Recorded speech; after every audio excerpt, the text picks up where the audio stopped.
Sir Benjo, pwede na ba nating makuha ang medical allowance ng cash? Napakagandang tanong at napapanahon talaga. No? May dalawa sagot dyan, oo at hindi. Oo, sapagkat meron naman talagang mga provisions, no? Yung dalawang polisiya na nagpapatupad nitong Executive Order number 64, inilagdaan ng Pangulo noong August 2024, at yung basis ng medical allowance. Ngayon, nagkaroon nito ng dalawang policies. Unang-una, yung DBM Budget Circular 2024-6 noong December 2024.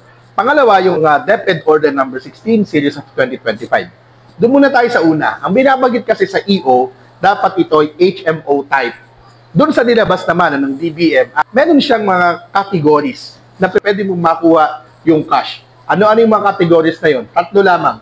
Una, kapag ka ikaw ay nasa gida, no, geographically isolated and disadvantaged areas. Ganon din yung pangalawa, no, kapag ka hindi accessible yung HMO doon sa iyong lugar. At pangatlo, yung nag-apply ka ng HMO pero denied. So yan din yung nilalamanan ng DepEd Order number 16, yung tatlong conditions na yan. Kung present sa iyo, tatlong conditions na yan, itong 7,000 medical allowance ay pwede mong makuha ng cash. At maliban doon, meron din na ilang mga pagkakataon hindi explicit doon sa order kapag ka binasa natin. Ano? Una-una, kapag ka ikaw ay meron ng existing na HMO.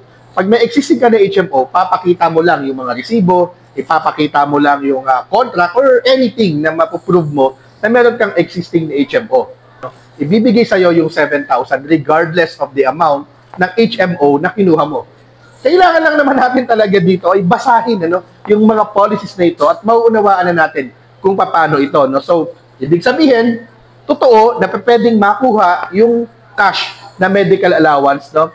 Given those three circumstances at yung pang-apat, kung ikaw nga ay may HMO. Dagdag pa natin that during our dialogue, sila yung pag-usumite ng resibo ay maaari na ito ay sa mga paraan para ma-reimburse natin yung cash. No? Pero hindi pa malinaw yan. No? In fact, wala pang memorandum, wala pang order. Kung tayo nag-follow up, siguro 1 week after the dialogue, na mayroong ilalabas na memo, kahit pa nga wala pa yung proof. No? Kasi daw hindi talaga po pwede na cash lang talaga yung ibibigay. Wala daw yung basis. Ang dialogue natin ay naganap noong June 12, 2025.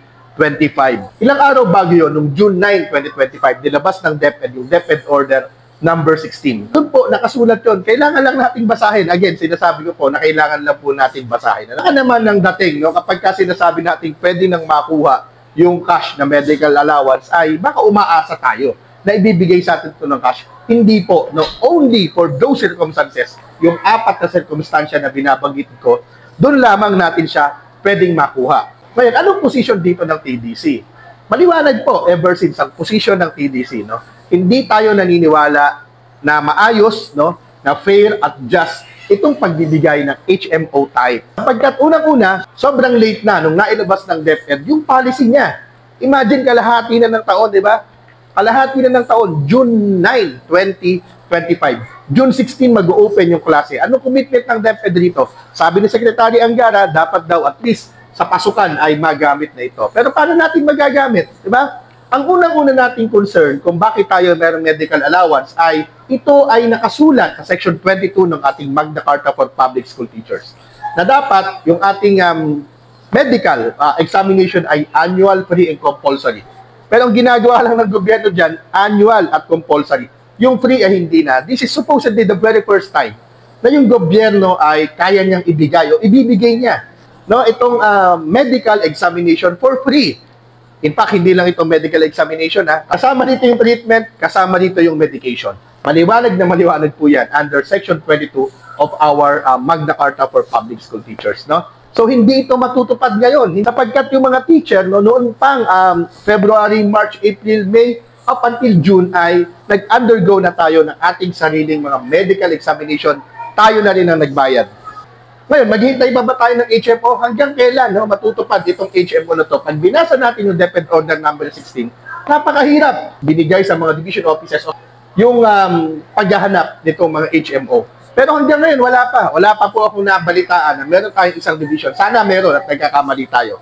No? Na meron tayong isang division sa entire DepEd system na okay na sila. Ngayon, ano yung apila natin? Since ito ay dapat sa DepEd natin inaapila, after ng ating meeting, pwede ba natin itong idiretso sa ating Pangulong Bongbong Marcos. Ang sabi sa atin ng DepEd, wag muna kasi baka naman pwede pang umapila si Secretary Angara. Mag-attempt man lang na i-persuade si President Bongbong Marcos na only for this fiscal year 2025, ibigay sa atin ang medical allowance ng cash. No, dahil sa mga practical na kadahilanan. In fact, mas madali ito sa DepEd, mas madali din sa recipients. Hindi na natin kailangan mag-undergo na kung ano-anong mga proseso. Diba? At makatitiyak tayo na mapapakinabangan directly ng mga teacher yung 7,000 na medical allowance kung ito ay ibibigay ng cash. Pero naghintay tayo, no? Ay, well, mahigit 2 linggo na. No? Wala pang update mula sa DepEd. No? So, tayo ay nag-take na ng ating necessary step. Diba? Sumulat na po tayo sa Office of the President, furnish yung Secretary ng DepEd, furnish ang Secretary ng DBM, at ang PCO. Sabi natin, simple lamang naman ito, di ba? Kung gusto talaga ng Pangulo na maramdaman ng mga teacher, maramdaman ng mga manggagawa sa gobyerno, yung kanyang pagkalinga, dapat yung mga ganitong simple, napakasimple po nito, napakababaw nito, napakaliit na halaga, di ba? Doon niya sana iparamdam. Hindi yung lahat ng press releases ng DepEd, lahat ng kanyang ginagawa ay attributed sa Presidente. Lahat yan puro tungkol kay BBM. Lahat ng ginagawa ng DepEd puro galing kay BBM. Pero hindi natin nararamdaman. Ang kailangan natin, yung gesture ng genuine na pagkalinga, yun ang kailangan natin. Naipasa na po natin sa Office of the President yung ating request, yung ating apela. I-upload po namin mamaya sa TDC website at sa TDC page. Yun lamang po. Maraming salamat sa nagtanong at maraming salamat sa inyo lahat. Muli si Benjo Basas ng Teachers Dignity Coalition. Mabuhay po tayo mga kapatid.